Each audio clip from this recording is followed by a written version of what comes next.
Sí, recibí varias, ¿no? Vamos a decir algo con respecto a eso, ¿ya? Vamos a darle unos minutos para, primero, para saber de ustedes algunas opiniones, algunos comentarios sobre el corto animado que vieron y sobre el que escribieron la historia, ¿cierto?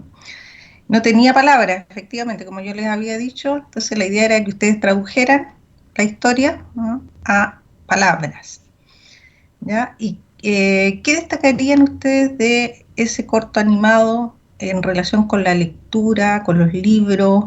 ¿Qué les llamó la atención? ¿Alguna idea así?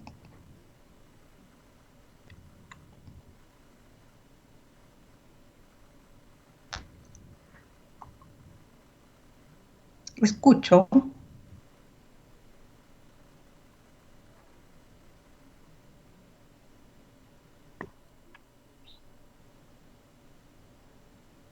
Sofía, está Paola, Emilio, profesora, ¿sí?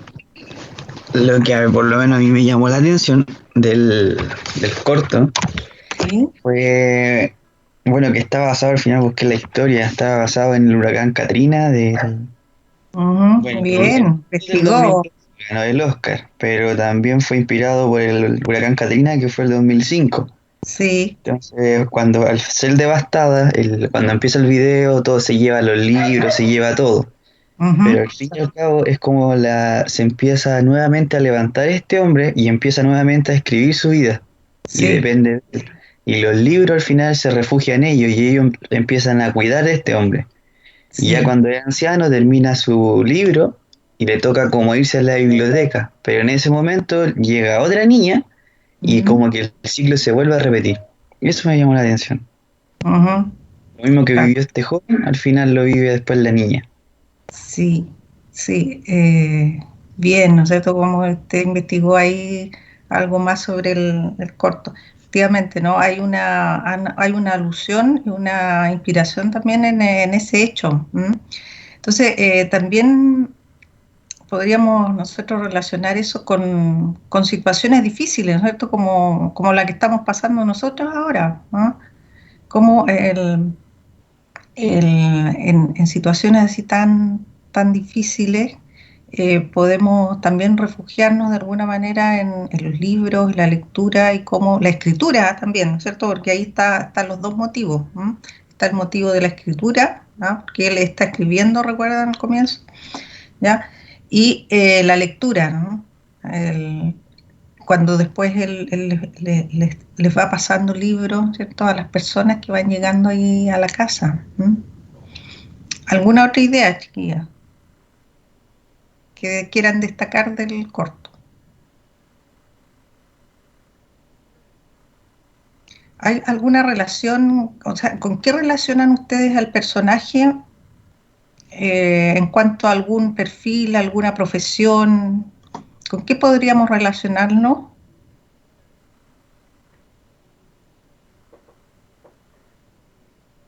Ahí al personaje protagónico.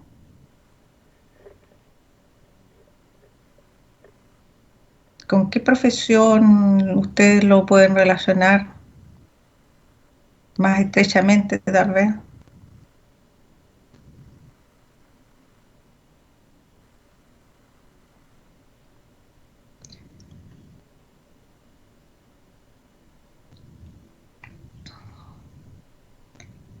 ¿Ven alguna relación ahí con ustedes como futuros profesores, con los profesores, con la función que pueda tener como profesores o con otra profesional tal vez ligado a los libros, a la lectura?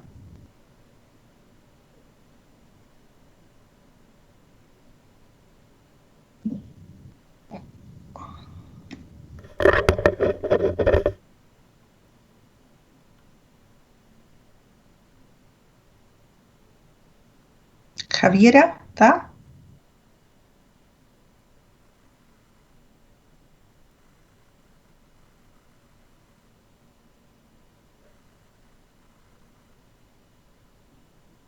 ¿Alguna opinión, chiquillo,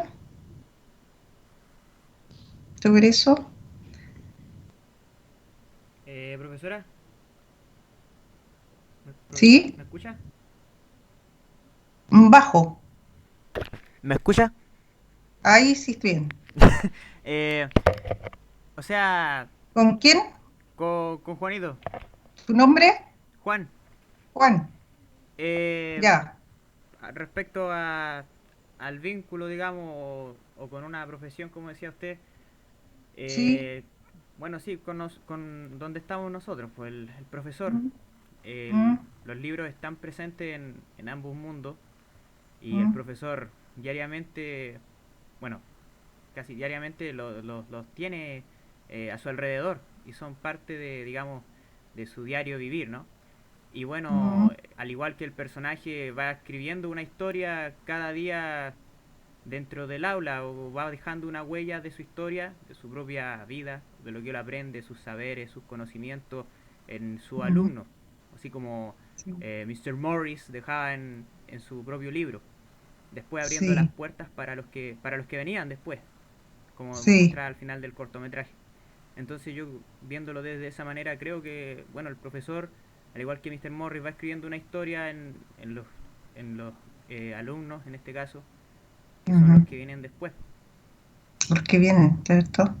Claro, O está sea, la idea también de este ciclo, ¿no? Cuando al final está la niñita, sí, claro. Y es un ciclo también con los que a los que enseñamos y también con los futuros docentes, ¿no es cierto? Ustedes, por ejemplo, van a ser el relevo de los profesores que jubilen, ¿m? Van a llegar así también, ¿no? sí, A la escuela a enseñar a los pequeños, ¿eh? claro. Bien. Bueno, también ustedes mencionaron algunos libros que a ustedes les gustaron cuando los leyeron en su infancia, ¿cierto? En educación escolar, en educación básica, ¿ya? Y ahí me llamaba la atención que eh, lo que más se repetían eran cuentos de hadas, ¿ya? De los cuentos que nos leen o que nos cuentan cuando somos más pequeños, ¿ya? Cómo entonces esos cuentos quedan, ¿no? Que nos marcan, cómo entonces la importancia, y vemos la importancia también de los libros, de la literatura durante la niñez, ¿ya? En la edad temprana, ¿ya? Para poder después incentivar la lectura cuando seamos mayores, ¿no? O sea, incentivarla desde pequeños para que después seamos lectores, ¿no? Y lectoras, ¿ya? Eh, bueno, nosotros justamente vamos a ver algo de eso, ¿no? Vamos a ver literatura infantil, los cuentos de hadas, que es lo que primero vamos a empezar, ¿no? ¿Y por qué los cuentos de hadas tradicionales, ya, estos clásicos, todavía siguen vigentes? ¿Mm? ¿Qué pasa con ellos? Que los niños les atrae, les interesa, ya, que se produce una conexión con ellos, con los cuentos, ¿cierto? Que perdura además en el tiempo. ¿Mm?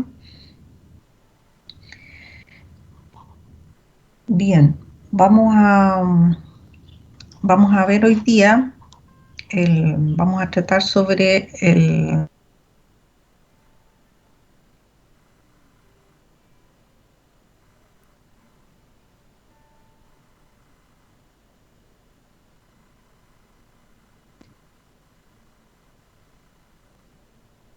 ahí se había ido, parece la Se había conexión. cortado. Vamos a tratar algunos conceptos de narratología, ¿ya? Y partir Sí, con se había cortado. algunas características de la narración en términos generales y sobre los personajes, ¿ya? Voy a compartirles la presentación.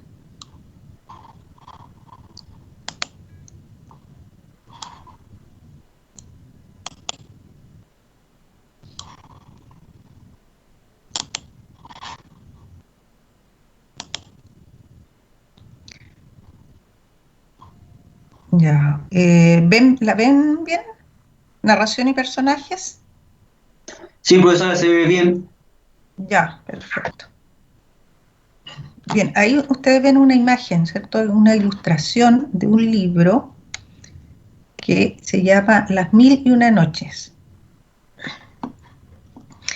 ¿Ya? ¿Han escuchado sobre este libro? ¿O Las Mil y Una Noches, con qué lo relacionan? Turquía. Con Turquía, ¿ya? Con Onur. Y Onur. Ah, esa es una teleserie, ¿cierto? Que Claro. vieron, Una ¿ya? teleserie. Una teleserie, ya. Eh, pero algunos sabían que eso remite a un libro, el título, digamos, que le pusieron a la teleserie desde un libro, o pensaban que era de la teleserie, nada más. No, no, yo personalmente, profesora, había escuchado el nombre de Las Mil y Una Noches antes de que llegara todo el tema de la Las mil y teleserie una noches. ¿Ya? y, y Están hablando de las mil y una noches. alusiones al texto. De la obra, no de la teleserie, eh, del libro. donde Del libro. sí, donde ¿Sí? se hacían menciones, no recuerdo qué personaje, pero por ejemplo que salía en algún capítulo un ave mítica que se llama Rock ¿Ya? y que transportaba a un personaje, un ave gigante. Pero me acuerdo haber visto algunas alusiones en otros textos. Ya. ¿Y han escuchado de los cuentos, del cuento, esto sí yo creo que lo han escuchado bastante, el Sinbad el Marino, Aladino y la Lámpara Maravillosa? Sí, Aladino, ¿cierto? Hicieron una película hace poco, ¿no? Sobre Aladino, claro, ¿ah? Claro. un remake. Ujú.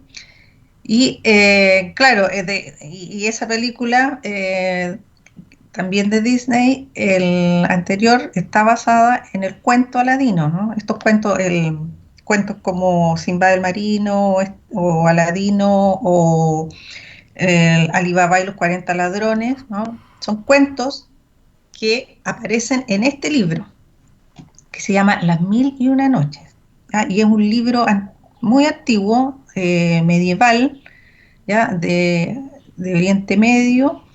Se cree que puede tener origen en Persia o en India, no se sabe exactamente, ¿ya? Y es un conjunto de relatos, ¿ya? Un libro que contiene una serie de relatos, y están todos estos relatos enmarcados por un relato, ¿ya?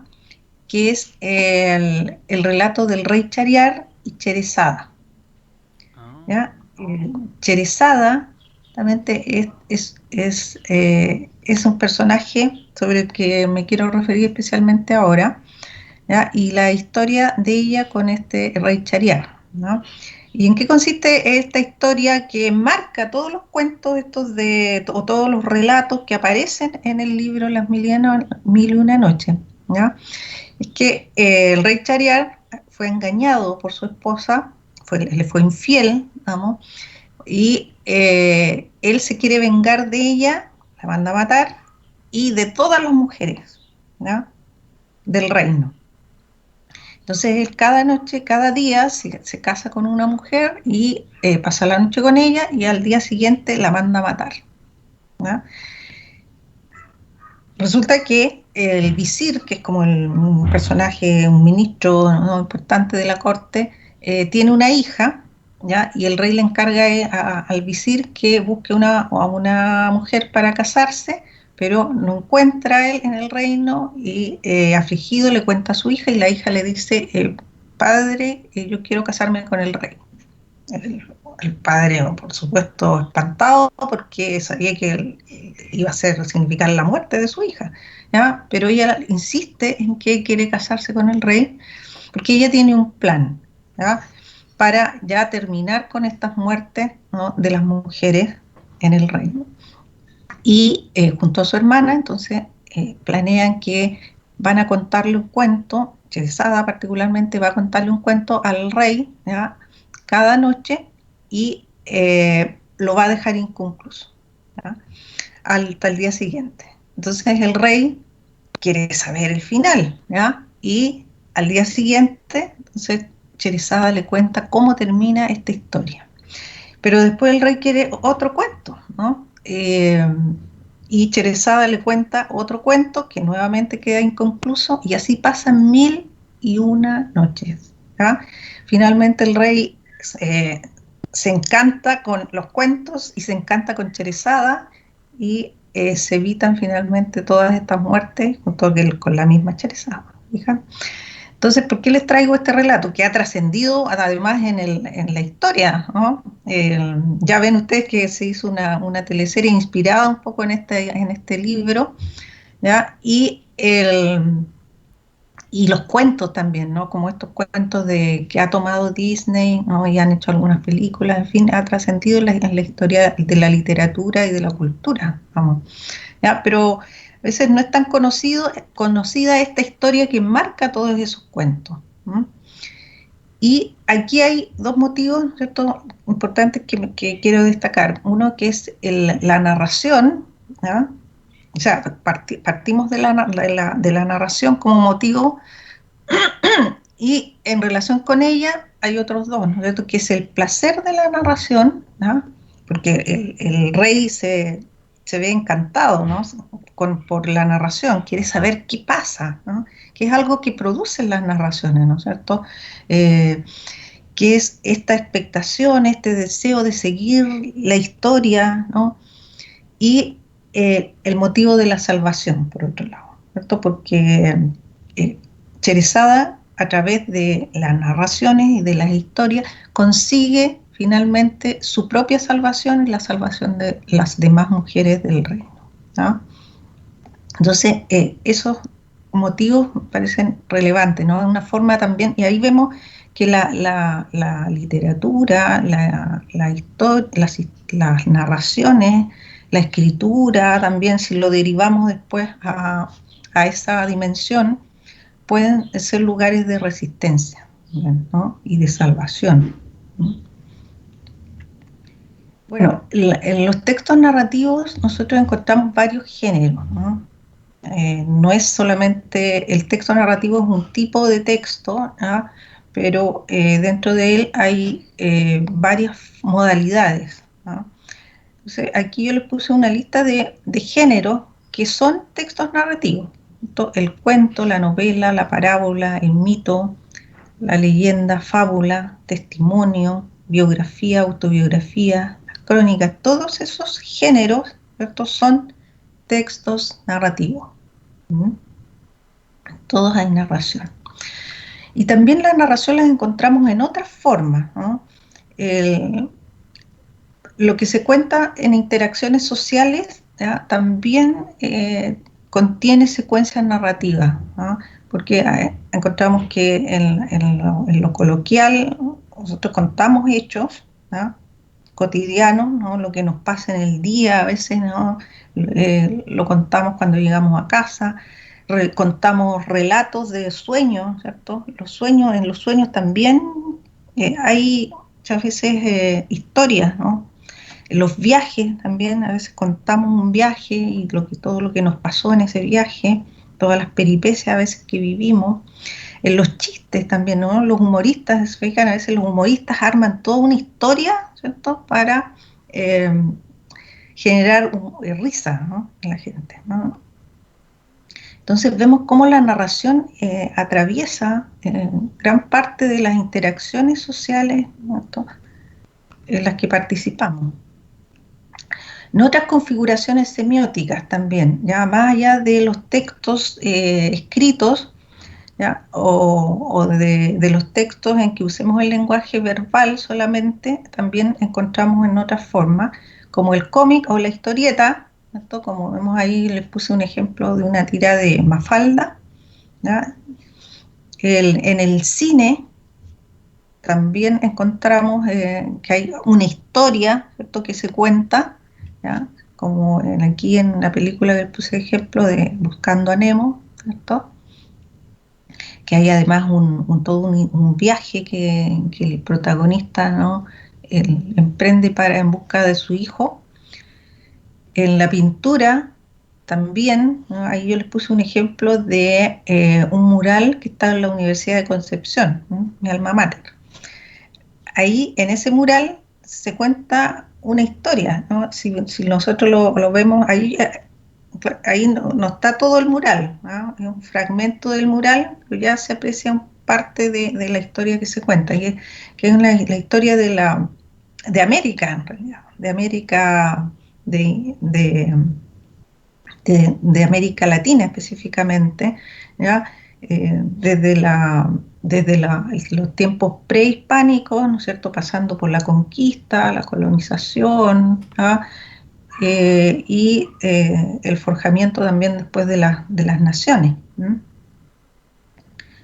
¿Fijan?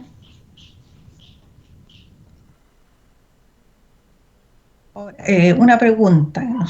¿Podemos considerar el texto narrativo como un modelo homogéneo?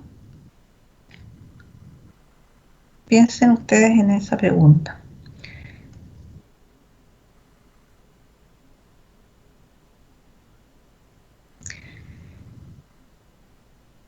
¿Homogéneo qué quiere decir?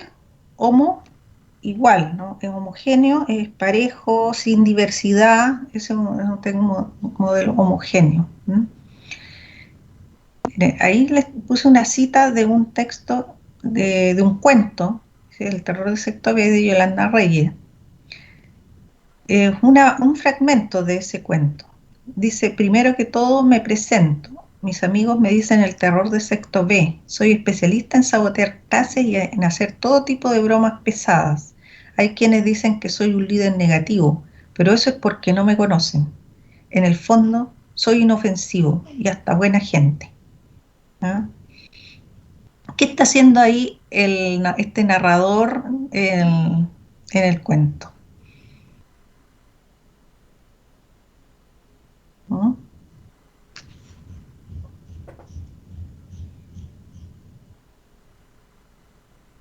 ¿De quién está hablando?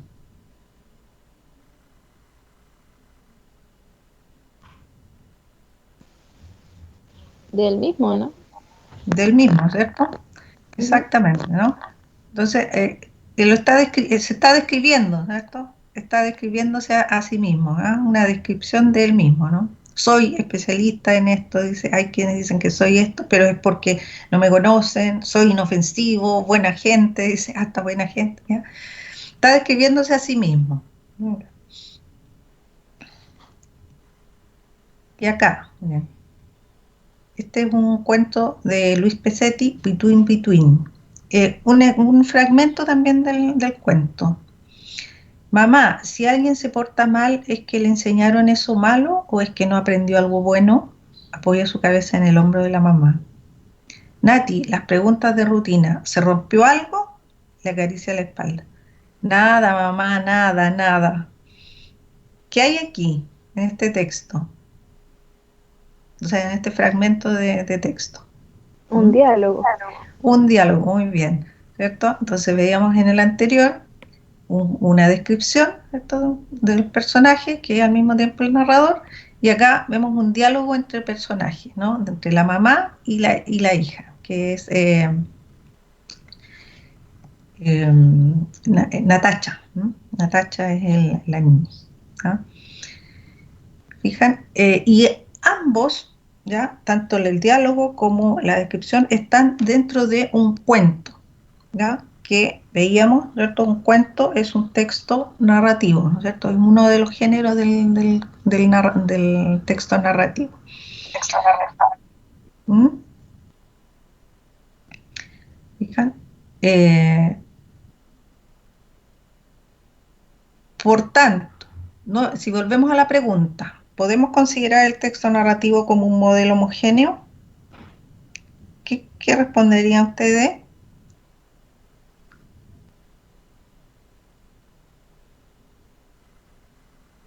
¿Es homogéneo? ¿Qué es lo contrario de homogéneo? Si es homogéneo, lo contrario es heterogéneo. Exacto, ¿no? Heterogéneo, ya. Entonces, podríamos decir que un texto narrativo sería más bien homogéneo o más bien heterogéneo. Heterogéneo. Heterogéneo, muy bien, ¿cierto? A partir de estos ejemplos que yo les puse, ¿cierto?, podemos decir que es heterogéneo, ¿no? Puesto que podemos encontrar ¿ya? Puede haber descripción en un texto narrativo, además de la narración propiamente, ¿cierto? Podemos encontrar descripciones, podemos encontrar diálogo, ¿ya? Podemos encontrar también argumentación, ¿ya? Y así podemos pensar también en otras formas que pueden darse, ¿no? Por ejemplo, acá tenemos un ejemplo en donde en un texto narrativo, en este caso es una novela, Fahrenheit 451 de Ray Bradbury, encontramos argumentación, ¿cierto? Es decir, la argumentación no solamente la podemos encontrar en textos que se definen como argumentativos porque en su conjunto, ¿cierto? Son textos más bien argumentativos, sino que también en otros tipos de textos como el narrativo, ¿no? También podemos encontrar argumentación. Por ejemplo, acá, en esta novela, yo le puse un extracto en donde encontramos argumentación. Dice, ¿sabe por qué libros como este son tan importantes? Porque tienen calidad. ¿Y qué significa la palabra calidad? Para mí significa textura. Este libro tiene poros, tiene facciones. Este libro puede colocarse bajo el microscopio. A través de la lente encontraría vida, huellas del pasado, infinita profusión. Cuantos más poros, más detalles de la vida verídicamente registrados puede obtener de cada hoja de papel. Cuanto más literario se vea. En todo caso, esa es mi definición. Detalle revelador, detalle reciente. Los buenos escultores tocan la vida a menudo, los mediocres solo pasan apresuradamente la mano por encima de ella. Los malos violan y la dejan por inútil. ¿Se dan cuenta ahora de por qué los libros son odiados? Muestran los poros del rostro de la vida. La gente como dona desea caras de luna llena, sin poros, sin pelo, inexpresivas. ¿Fija? Entonces aquí el personaje, fija, que está argumentando en relación con los libros, ¿no? Aquí en este libro, este es un libro que nos habla de libros también, de libros y de lectura, ¿ya? Y que piensa en una sociedad de futuro, ¿ya? En que no hay libros, ¿ya? Y en que los libros están vedados, ¿ya? Entonces hay un grupo de personajes aquí que quieren rescatar los libros, ¿ya? Y este personaje entonces justamente argumenta en favor de por qué son necesarios, ¿cierto?, los libros, ¿ya? Y los cuáles son los buenos libros también. Fija, entonces, ¿sí? Es que yo tengo una duda. Dígame. Es que usted mostró hace un rato las pinturas. En la otra, Sí, en la esos otra, vendrían siendo textos narrativos, ¿cierto o no? en el que mostré el mural, De la el mural, parece. ¿ah? El mural Sí, allá en la el, UDECO. sí, en el mural de la Universidad de Conce. Claro, ahí yo les mostré que puede haber, ¿no es cierto?, narración en otras formas, o sea, no necesariamente son textos narrativos propiamente, ¿ya? No son textos narrativos, pero sí encontramos, ¿no es cierto?, alguna forma de narración, ¿ya? Entonces ahí hay una diferencia, no es un texto narrativo propiamente, ¿ya? Eh, es los ejemplos que les puse, ¿no? Una película, una pintura, un mural, ¿ya? No son textos narrativos propiamente, pero podemos encontrar, ¿no es cierto?, algo de narración, ¿no es cierto?, en ellos, ¿ya? Entonces ahí hay que hacer esa distinción.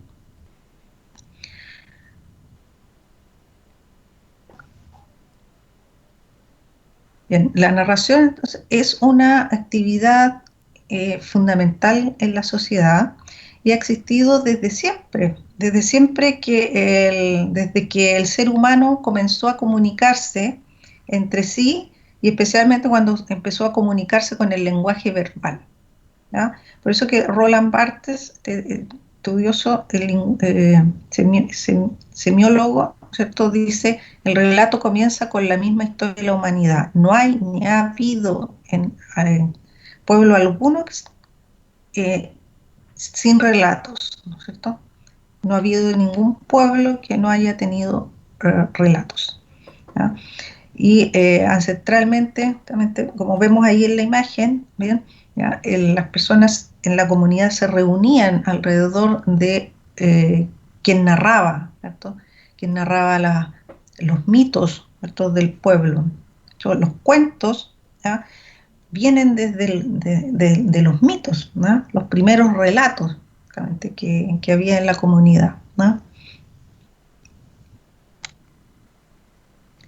Algunas características generales de la narración. La narración implica una selección, ¿cierto? Y una ordenación de hechos de la realidad, puesto que no podemos contar todo lo que pueda suceder, ¿cierto? Sino que nosotros elegimos, ¿no? Y el escritor, la escritora, ya selecciona lo que va a contar, ¿ya? Y también en la narración encontramos una secuencia, ¿cierto? De acciones, ¿ya? Hay una secuencia de acciones, ¿ya? Que pueden contarse de una manera ordenada cronológicamente en el tiempo, ¿ya? De acuerdo a cómo van sucediendo, pero también dentro de una narración literaria nosotros encontramos que pueden contarse de manera desordenada, por decirlo de alguna manera, ¿ya? O sea, se puede partir por el final, después se vuelve atrás, ¿cierto? Después vamos a ver esto de los cambios también temporales, ¿no? Otras formas de discurso también pueden contener narración, ya lo que decíamos anteriormente. Y en la narración encontramos también dos dimensiones, que son la dimensión de la historia y del discurso, ¿ya? En palabras bien sencillas, ¿qué es lo que es la historia? Dentro de un texto narrativo, la historia es lo que se cuenta y el discurso es cómo se cuenta, ¿ya? Lo que va a marcar la diferencia en términos de calidad entre un texto y otro es el discurso, ¿ya? Es el cómo se cuenta más que la historia, ¿ya? Que es lo que se cuenta. Nosotros podemos contar cualquier cosa, podemos contar, hablar de cualquier tema, la historia puede versar sobre cualquier contenido, ¿ya? Lo más relevante es cómo la contamos, ¿no? Cómo se escribe esa historia, ¿m? Características formales del discurso. Eso entonces esto es lo que va a marcar la calidad entre un texto y otro. Podemos contar algo muy nimio, ¿cierto? Pero podemos contarlo de tal forma, ¿cierto?, que conseguimos un texto de calidad. En la historia encontramos lo que se llama el argumento, ¿ya? Y los personajes. El argumento, ¿qué es lo que es? Podríamos decir que es el resumen de la historia contada, ¿ya? O sea, en qué consiste la historia que se cuenta, ¿ya? En términos de acciones, de los personajes, ¿no? ¿Qué es lo que pasa en la historia, ¿no? En el cuento o en la novela, ¿no? Que se cuenta. Y dentro de la historia también encontramos personajes, que son los seres que actúan en la narración, ¿ya? Literaria, o también podríamos pensar en el cine o en el teatro, donde también encontramos personajes, ¿no? Son seres que pueden ser reales o imaginarios, ¿ya? Pero siempre tienen, en el caso de la literatura, un cierto tratamiento, ¿no? Si hablamos de la literatura ficcional, ¿cierto? Los cuentos, la novela, hay un tratamiento, ¿ya?, ficcional del personaje, ¿ya? Entonces, ahí tenemos que hacer una distinción entre que los personajes no son sinónimo de persona, ¿ya?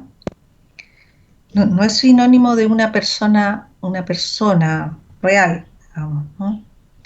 Por eso que hay una diferencia, ¿no?, en el término, ¿no? Hablamos de personajes y no de personas, ¿no? Entonces, ahora, también hay que hacer la distinción cuando hablamos de los personajes históricos, porque en historia o en historiografía también suele hablarse de personajes, ¿cierto? Entonces habla de los personajes históricos, ¿ya? Pero es distinto a cuando hablamos del personaje literario, ¿no? Personaje literario puede basarse tal vez en un personaje de la historia, ¿no? Como el ejemplo que les daba de la Inés del alma mía de Isabel Allende, ¿cierto? Que ella toma este personaje que es real, ¿cierto? Pero ella crea, o sea, toma el personaje histórico, digamos, que es una persona real, pero ella crea un personaje literario, ¿no es cierto?, a partir de ese personaje histórico.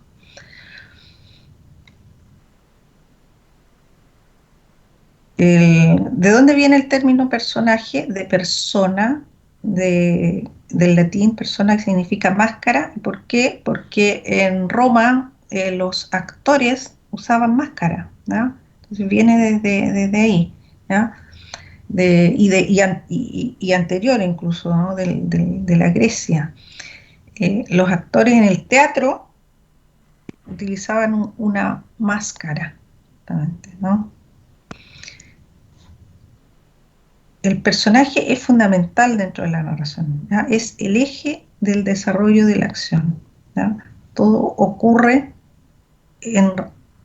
desde el personaje, ¿cierto? Es el personaje al que le pasan cosas y el que hace, ¿ya? Algo dentro de la narración.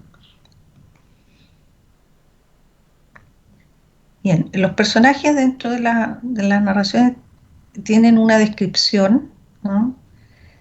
Una descripción física y una descripción psicológica. Ahora, esto puede variar bastante entre una narración y otra, porque hay narraciones en que la descripción física no se ahonda, digamos, en ella. Incluso a veces ni siquiera encontramos una descripción física, sino que más bien es una descripción psicológica, ¿ya?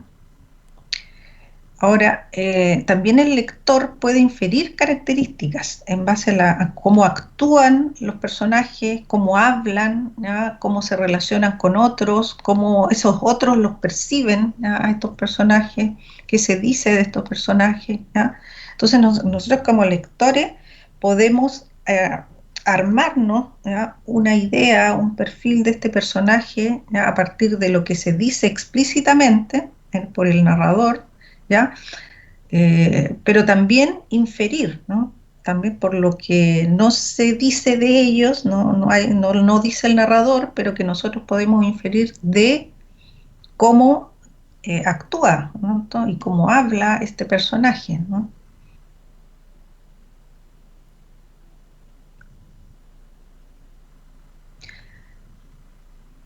Bien, vamos a los tipos de personajes, ¿no? ¿Qué tipos de personajes se distinguen en la narración? Según su presencia y relevancia en la historia, ¿no? Podemos hablar de personajes principales, que son el personaje, que es el personaje protagonista, ¿no? Que es el personaje central, ¿cierto? De la narración, ¿ya? Que tiene un antagonista también, ¿no? Alguien que se opone a este personaje principal, ¿no? Luego vienen, bueno, esos los principales, son los personajes centrales, ¿no?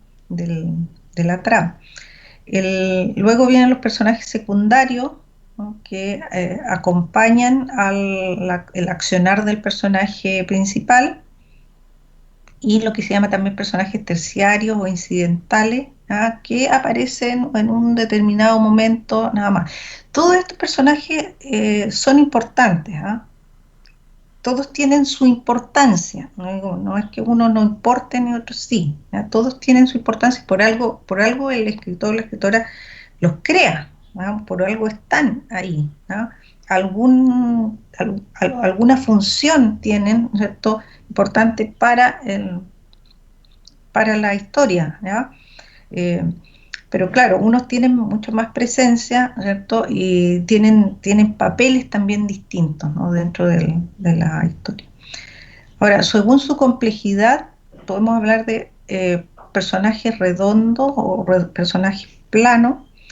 Personajes redondos son personajes complejos, ¿ya? Son personajes que tienen matices, ¿ya? Que no podemos catalogar taxativamente entre el personaje bueno y el personaje malo, ¿ya? Tienen grises, ¿ya? Tienen matices, ¿no? Se mueven, ¿ya? Entre lo bueno y lo malo, tienen contradicciones, tienen conflictos, ¿no?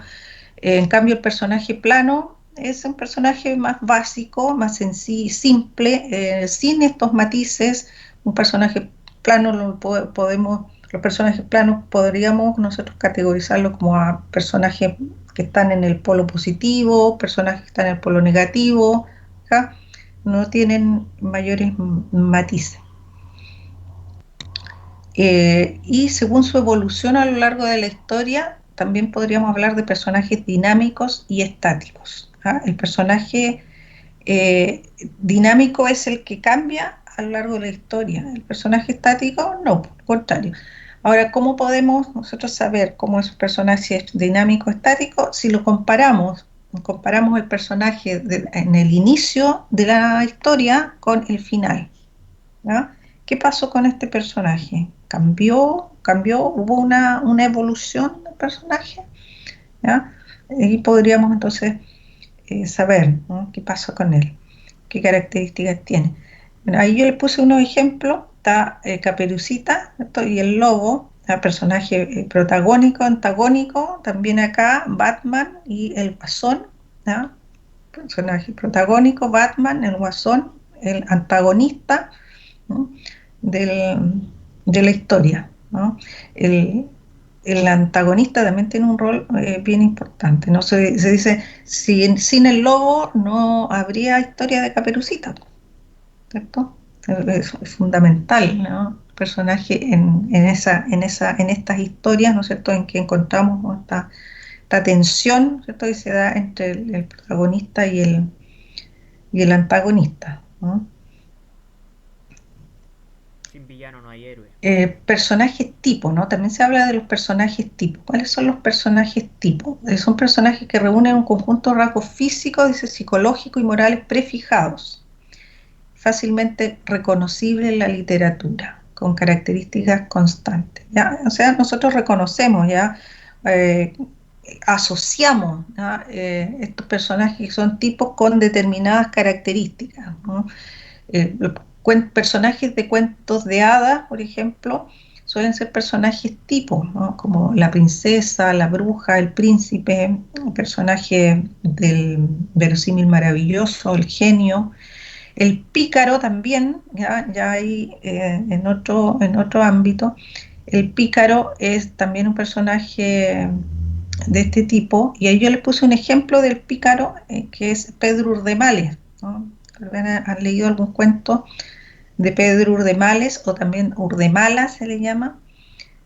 La vuelta de Pedro Urdemales, ¿no? Es un libro de Floridor Pérez, ¿ya? Son varios cuentos sobre este personaje, que es un pícaro. ¿En qué consiste la figura del pícaro? Es un personaje de clase baja, ¿no?, de estratos bajos, que se las trata de ingeniar para sobrevivir en el mundo. Y muchas veces suele engañar a los poderosos, a los avariciosos, ¿ya?, para poder salir adelante. El Don Juan también, ¿cierto? El Don Juan, incluso ha quedado en la cultura esto de Don Juan, ¿ya? Un hombre que ya, dado a andar con muchas mujeres, ¿no es cierto?, es un Don Juan, ¿ya?, que es un personaje de la literatura, ¿cierto?, pero que trasciende y se tipifica, ¿no?, como el Don Juan. La mujer fatal también, la muerte también, nosotros tenemos un imaginario, ¿no?, de la muerte. Está la muerte con la capucha negra, ¿cierto?, con la figura, ¿no?, física, la asociamos con una imagen, ¿no?, con la hoz. El bufón también es una... Fíjate, entonces, por ejemplo, Shrek, la película Shrek, ¿qué es lo que hace? Toma estos personajes tipo, ¿ya?, y les da un tratamiento humorístico, ¿ya? ¿Y por qué resulta el efecto humorístico? Justamente porque nosotros reconocemos a estos personajes, ¿ya?, los asociamos a estos personajes con determinadas características. Entonces, cuando se rompen esas características, nos causa risa, ¿ya? Si no fueran personajes tipo, no produciría ese efecto. Ahora, también se habla de los arquetipos. Los arquetipos están basados en la psicología social de Jung, Carl Jung.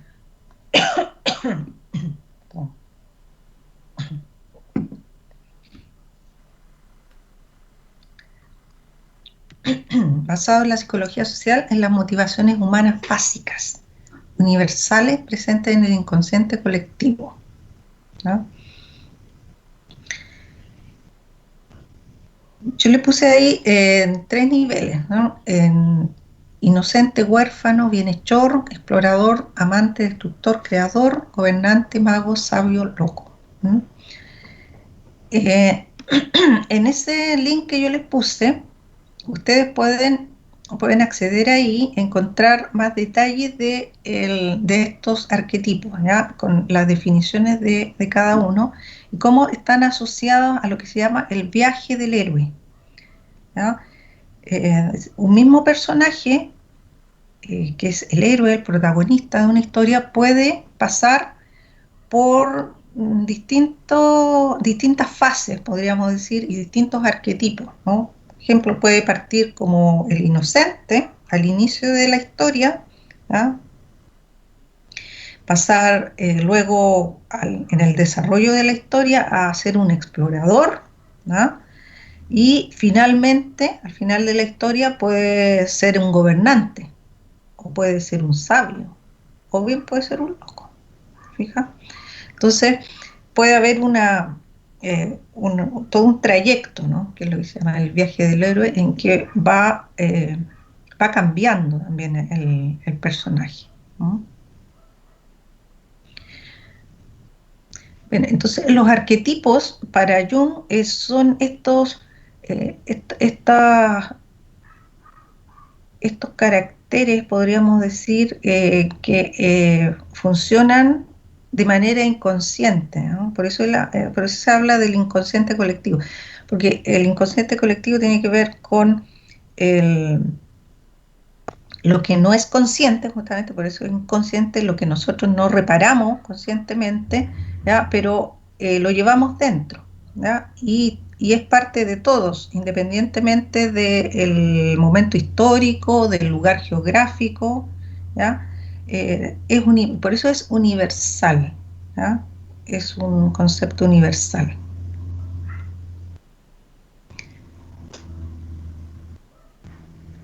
Bien, entonces nosotros podríamos analizar los personajes también considerando si se ajustan a un determinado arquetipo o no, ¿no? Pero en el caso del Señor de los Anillos, ¿ya? Nosotros podríamos ahí reparar en los personajes y ver cómo efectivamente ocurre, ¿no? Que responden también a determinados arquetipos, ¿no? El mago está presente ahí, ¿no es cierto? Claramente con el mago, hay varios, ¿no es cierto? Hay varios magos, hay unos que están en el polo del bien, ¿cierto? Y otros que pasan al polo del mal, ¿no? El caso de Gandalf, por ejemplo, Gandalf, ¿por qué él no es el que emprende la empresa esta de la destrucción del anillo? ¿Y por qué se la encarga a otro? ¿No? Él es un mago, recuerda, ¿no? Es un mago, por tanto, tiene bastantes poderes, ¿no? Y él mismo, ¿no? Dice que el anillo en él es un peligro, ¿no? Porque si él ya tiene un poder y el anillo constituye poder, ¿no? Es darle más poder al poder, ¿no? Y eso es peligroso. Entonces, ¿a quién se le encarga esta misión? A un hobbit, ¿ah? Un hobbit que es es un personaje, ¿cierto? Que es sencillo, vive en una comarca, ¿no? Ellos tienen su vida tranquila, ¿no? Sin grandes ambiciones. Él es el encargado, ¿cierto? De esta empresa de instrucciones del anillo. Ahora, también hablamos de personajes realistas, personajes de fantasía, personajes mitológicos, ¿no? Personajes realistas, ¿cuáles son? ¿No? Les decía, no hay que confundir el personaje realista con una persona real, ¿no? Un personaje realista es un personaje creado, ¿cierto?, por el escritor, la escritora, que tiene características similares a personas reales. Por eso se le llama realista, ¿ya? Y no real. ¿Se fija? Personaje realista tiene características similares a personas reales. Puede estar inspirado en un personaje real, ¿ya?, como puede ser imaginario, ¿ya?, pero que tiene características, ¿ya?, de las personas reales, ¿ya? En cambio, el personaje de fantasía no se ajusta a la lógica racional, ¿no? Ahí encontramos personajes con poderes, con superpoderes, ¿ah? Eh, como el ejemplo que les pongo acá de Harry Potter, ¿cierto? Harry Potter, ¿ya?, tiene poderes y los personajes que lo acompañan, sus amigos también, ¿no? Son magos, ¿ya? Por tanto, no se ajustan a esta lógica racional, ¿ya?, y son tanto personajes de fantasía. Por otro lado están los personajes mitológicos, ¿ya?, que vienen de los relatos míticos, ¿no?, de los mitos, ¿ya?, estos personajes que están en estos relatos de los pueblos originarios, de, de la historia ancestral, ¿cierto? Encontramos los personajes de los mitos griegos, pero también personajes dentro de los mitos de distintas comunidades, distintas regiones, todos los pueblos originarios de América, también todos tenían sus relatos míticos, los relatos de los celtas de Europa, ¿no?, que influyeron posteriormente en los cuentos, en las novelas de fantasía que se crearon también, ¿no?, que toman también muchos de estos personajes para incluirlos en sus textos. Ya, aquí tenemos un ejemplo de un personaje mitológico que es tomado, ¿cierto?, como el personaje mitológico que es el kappa japonés, ¿ya? En Japón es un personaje mitológico, ¿no? Se creía, ¿cierto?, la gente creía en que existían, ¿cierto?, mucha gente creía que existía este personaje que vive en los ríos, ¿ya?, y que algunos les daban características malévolas, ¿bien?, ¿no?, provocaba la muerte. Por eso se advertía a los niños también que no se acercaran a los ríos, servía de alguna manera para eso también, ¿no?, que no se acercaran a los ríos porque podían ser devorados por los kappas, ¿no?, porque podían caer al río, entonces se ahogaban, se morían, claro, entonces podían ser devorados, decían, por los kappas, entonces no se acerquen al río. Pero acá en esta película, El verano de Ko, ¿ya?, toma a este personaje, ¿ya?, y le da otras características, ¿ya?, más bien benévolas, que también es otra dimensión de este personaje dentro de los relatos míticos, ¿no? Es un personaje ambiguo, digamos, ¿no? Se le da, como algunos se refieren a él como una especie de diablo, pero otros como una especie de dios, ¿ya?, que puede tener conductas buenas, puede tener conductas malas. Aquí en esta película, que se la recomiendo mucho, que creo que está en Netflix, El verano de Ko, aparece este personaje, pero junto a otros personajes que no son personajes míticos, ¿no?, como esta niña, ¿ya?, este kappa está en la sociedad actual, moderna, es encontrado por un niño y ahí se lo lleva a su casa, ¿ya?, y empiezan a vivir una serie de aventuras ahí, ¿ya? Entonces, en un relato tal vez que pueda ser maravilloso, podemos encontrar que pudiera haber personajes que son realistas, personajes que son fantasiosos, personajes mitológicos. Y acá les puse un ejemplo de nuestro famoso querido Papelucho, ¿cierto?, que es un personaje realista. Esto es un niño común y corriente, como todo, que va a la escuela, que tiene una familia, ¿ah?, que hace travesuras, en fin. También se puede hablar de personajes animados o inanimados, ¿no?, versus inanimados. Acá yo les puse el ejemplo de personajes inanimados. ¿Y por qué entre paréntesis? Porque, claro, si bien le decimos inanimados, porque no son seres vivos, vamos, en la literatura cobran vida, ¿ya? Por eso está entre paréntesis, ¿ya? Al ser personajes, ya entonces tienen vida dentro de la historia, ¿ya?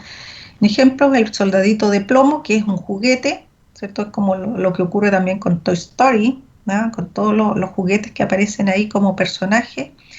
Lo que ocurre con Pinocho también, ¿ya? Que en su origen es un leño que ya tiene vida y que después es una marioneta que también tiene vida, ¿no?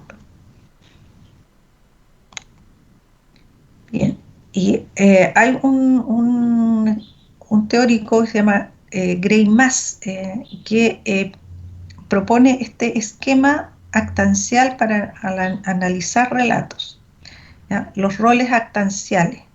Los roles actanciales, ¿cierto? El rol del sujeto, que es el protagonista o la protagonista de la historia, ¿ya? O el héroe, la heroína, es el sujeto que quiere conseguir algo, que es el objeto, que puede ser un objeto físico, pero también puede ser algo inmaterial, ¿ya? Conseguir la felicidad, por ejemplo, ¿no? Eh, el objeto, entonces, también puede ser físico y también puede adquirir características más allá de lo físico. Por ejemplo, lo que decía anteriormente del Señor de los Anillos, ¿cierto? En que está el anillo, ¿no es cierto? Que es el objeto, cuál es la empresa, lo que quiere conseguir el protagonista, la destrucción del anillo, ¿ya? Que también tiene significado simbólico, ¿cierto? ¿Qué significa el anillo, ¿no? Dentro del Señor de los Anillos? ¿Qué significado puede tener, más allá de ser un anillo? ¿Ah?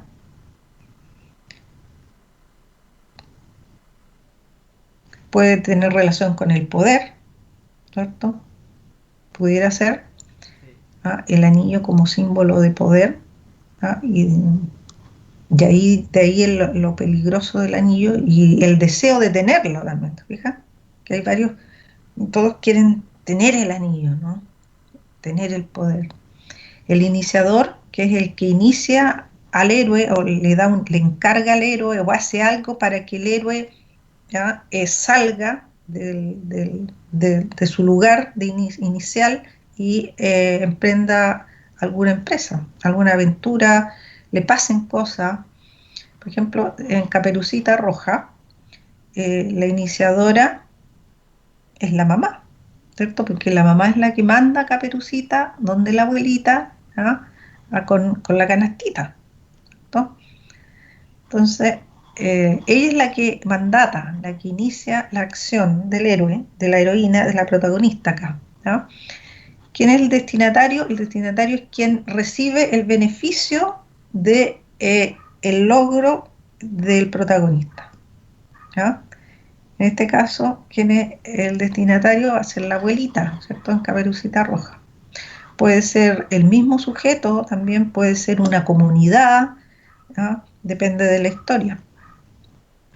Ahora, un mismo personaje dentro de la historia puede tener más de un rol, ¿ya? No se circunscribe en los roles actanciales solamente a un personaje, ¿ya? Puede tener más de un rol personaje, ¿ya?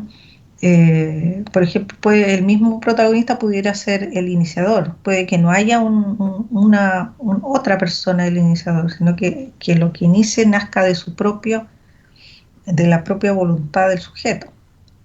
Están los personajes que son ayudantes o adyuvantes, ¿ya? Que son los que ayudan al héroe, a la heroína protagonista a conseguir lo que quiere, y los oponentes, ¿cierto? Que puede haber un antagonista, pero también puede haber otros personajes secundarios, ¿no? Que son los que van a ponerle obstáculos, ¿cierto? Al sujeto. Entonces, nosotros podemos aplicar este esquema para poder analizar relatos, ¿no? Ya, chicos. Ya, y una tarea, entonces, que en lo que van a ir con esta tarea, se escoge un personaje realista y uno fantástico, redacta un perfil descriptivo de cada uno de ellos aplicando los conceptos tratados. Considera sus características físicas y psicológicas. ¿Ya? Entonces ustedes cogen algún personaje de algún texto que hayan leído, algún cuento, de alguno de los mismos libros, tal vez de los que hablaron anteriormente, ¿ya? Bueno, aquí puede ser más de uno por si que no están en el mismo texto el personaje realista con el personaje fantástico, ¿no? Entonces la idea es que puedan aplicar contenidos que hemos tratado acá, ¿ya? Para describir, ¿no? Elaborar un perfil del personaje. Bien, ¿alguna consulta, chiquillos? ¿Dudas hasta aquí de lo que hemos visto en esta clase? Sobre los personajes.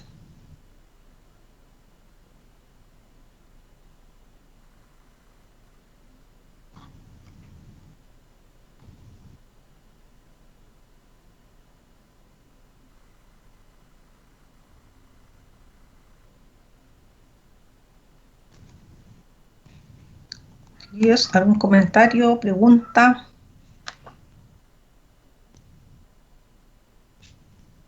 Profesora, una consulta. Sí, dígame. ¿Cómo explicamos cuando un personaje principal pasa a ser secundario y secundario a un primario?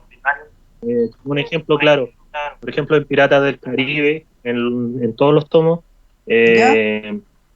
Will Turner y Elizabeth son los personajes principales de toda la historia, pero Jack Sparrow como que se roba el protagonismo y al final es el que termina siendo el protagonista de toda la historia. Ya. Sí, puede darse algún cambio sobre todo en historias que constituyen series, ¿ya? Que encontramos que hay varias historias, digamos, que es una saga, ¿ya? Historias que son sagas o series, ¿ya? Puede haber cambios de roles, efectivamente, ¿no? Entonces puede ser que en una de las historias de esta saga, ¿ya? Encontremos a unos personajes que son protagonistas o a un personaje que es el protagónico, ¿ya? Pero que después en la otra historia de la saga, ¿cierto? Cambie y se pase a digamos, el lugar protagónico lo ocupe otro personaje, ¿ya? Eso efectivamente se puede dar, ¿ah? Eso todo depende de las decisiones del escritor, ¿ah? Qué lugar le dé a los personajes, ¿ah? ¿Sí?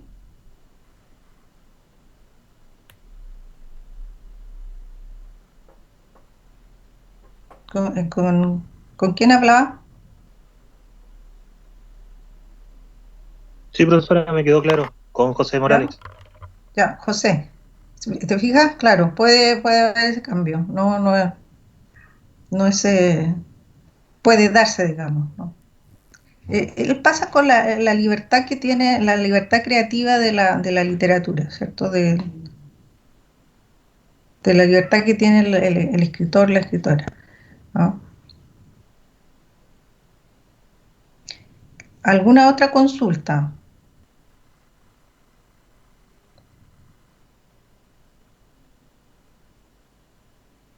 ¿Queda clara la tarea?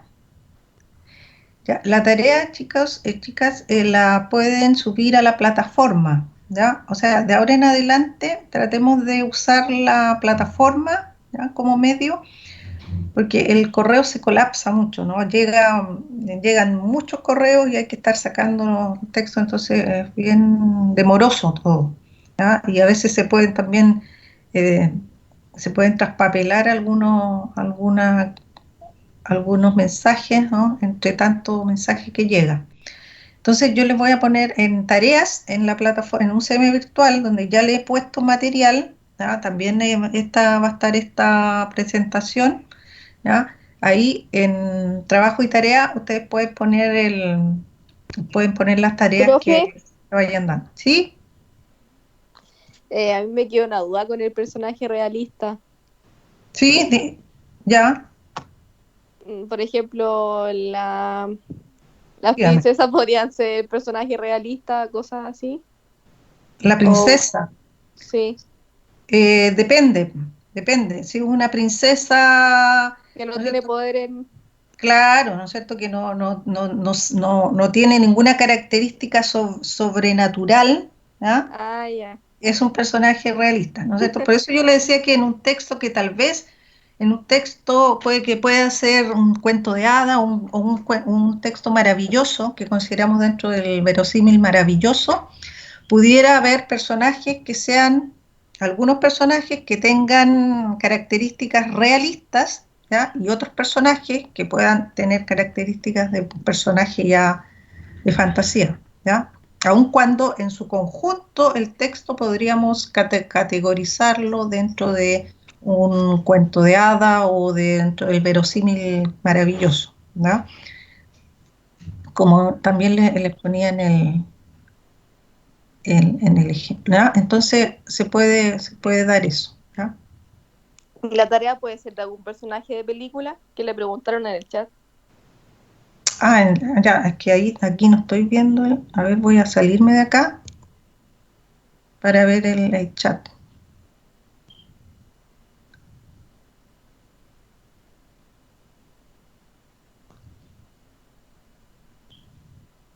Ya, ya, aquí estoy viendo el chat, que ahí en la otra en la presentación con la pantalla completa no veía el chat.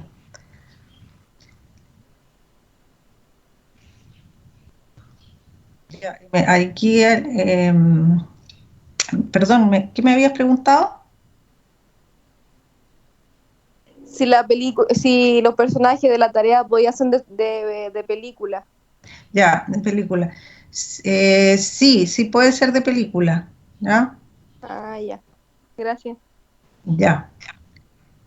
Dice, ¿puedo grabar la clase? Sí, estoy grabando la clase ahora. Ya entiendo que esto ustedes pueden acceder a la clase grabada de alguna forma. ¿Cómo lo han visto? Se puede descargar, profesora, cuando termina. Ya, perfecto, ya. Entonces ahí ustedes después la descargan. Sí, Ya, profesora, una consulta, que es sí, del principio de la clase casi. ¿Mm? Cuando habló de pintura, cómic, cine, Sí, dijo que son configuraciones semióticas. ¿A qué se refiere? configuración semiótica. Semiótica quiere decir eh, relacionadas con el significado, ¿ya? Semiótica es que tienen algún significado, ¿ya? En la cultura, ¿no es cierto? Nosotros encontramos distintas manifestaciones, ¿no es cierto? Que tienen significados, ¿ya? En el caso del cine, de la pintura, ¿no es cierto? Son en ese sentido, ¿no es cierto? Porque conforman un objeto, digamos, artístico que entraña un significado, entraña sentido, que podemos interpretar, ¿ya? En su significado, ¿ya? Eso es semiótico, ¿ya? La semiótica es una disciplina que lo que estudia los signos en la cultura, ¿ya? Eh,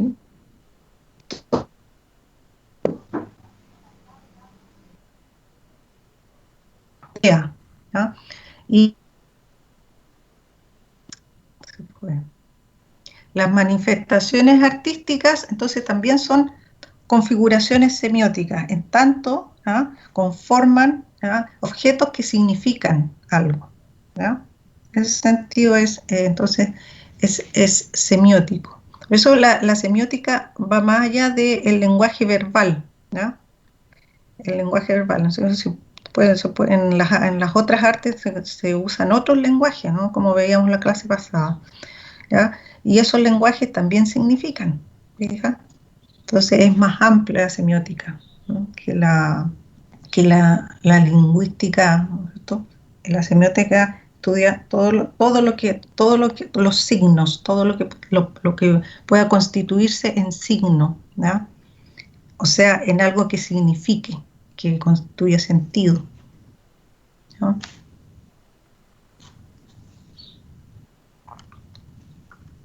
¿Se entiende? Sí, ahora me quedó claro. Gracias, profesora. Ya. Aquí, a ver, hay otro.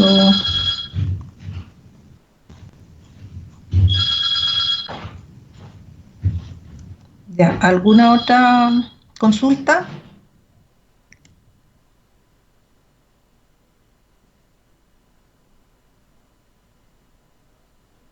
Aquí hay alguien que le gusta Fahrenheit, ¿ah? Que dice, Fahrenheit, qué gran libro. Estefanía, leyó Fahrenheit.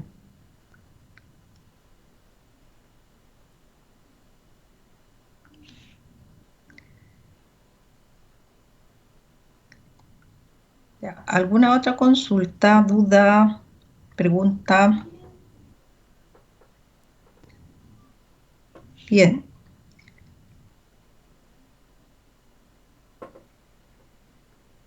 Ya, entonces si no hay más consulta, vamos a quedar acá, ¿ya?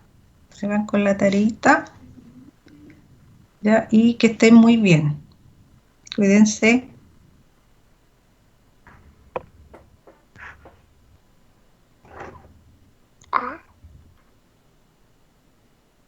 ¿Ya? Chao, chao. Chao, profe, que esté bien. Ya, Chao, profe, vale. cuídese. Ya. Chao.